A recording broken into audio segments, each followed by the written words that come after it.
पाकिस्तान का एजेंडा ध्वस्त होने के बाद अब खालिस्तान समर्थकों के प्रदर्शन वाले प्रोपेगेंडा की बात भी कर लेते हैं। कल विदेश मंत्री लंदन में जब पाकिस्तानी एजेंडे को ध्वस्त करके वापस लौट रहे थे तो खालिस्तानी समर्थक उनकी गाड़ी के आगे आ गए। उनमें से एक खालिस्तानी ने उनकी गाड़ी के सामने आकर तिरंगे का अपमान किया।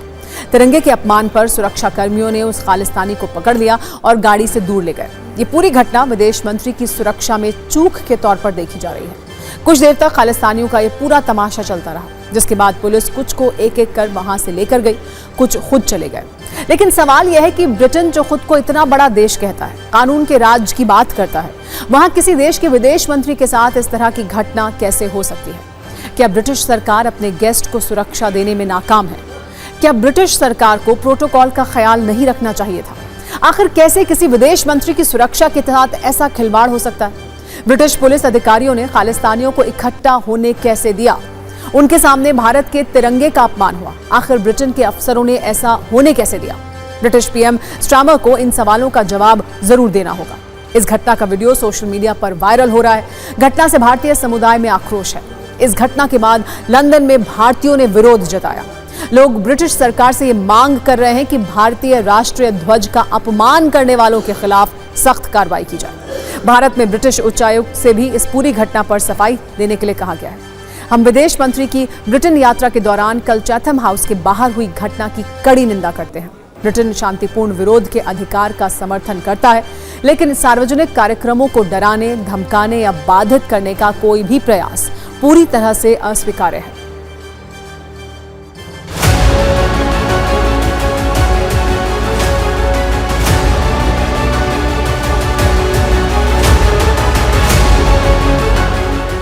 इश्यूज तो हैं, लेकिन उन इश्यूज को किस तरीके से पेश किया जाना चाहिए ये सब लोगों के ऊपर डिपेंड करता है। गैर मुल्की ज़मीन पे अपने मुल्क के इश्यूज को उठाना मुझे नहीं लगता कि वो सही बात है। इस तरह की घटना जो देश को तोड़ना चाहते हैं, ये चंद लोग हैं जो इस तरह की कार्रवाई को अंजाम देते हैं और हमें पूरे देश और दुनिया भर के सिखों को उसका खमियाजा भुगतना पड़ता है।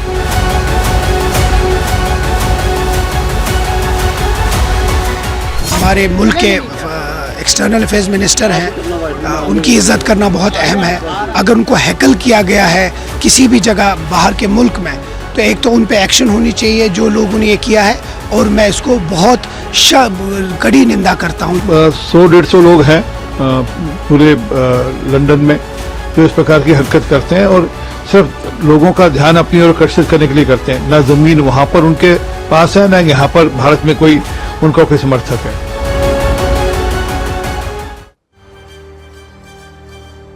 हालांकि इन सवालों के आगे खालिस्तानियों का एक दर्द है। वो दर्द है उस समझौते से जिसके बाद ब्रिटेन में खालिस्तानियों की परेशानी बढ़ने वाली है।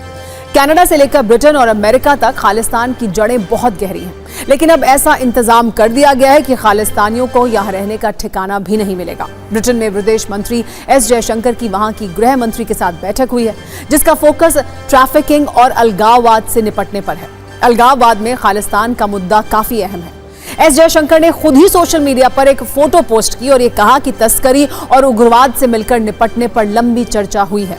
खालिस्तानियों को यह पता है कि ये बात उनके हित में नहीं है, इसलिए वो एस जयशंकर पर लाल पीले हो रहे हैं। लेकिन खालिस्तानियों के लिए बुरी खबर यह है कि आगे की स्थिति उनके लिए और बुरी होने वाली है। पिछले एक वर्ष में ब्रिटेन में खालिस्तानी काफी बेकाबू हुए।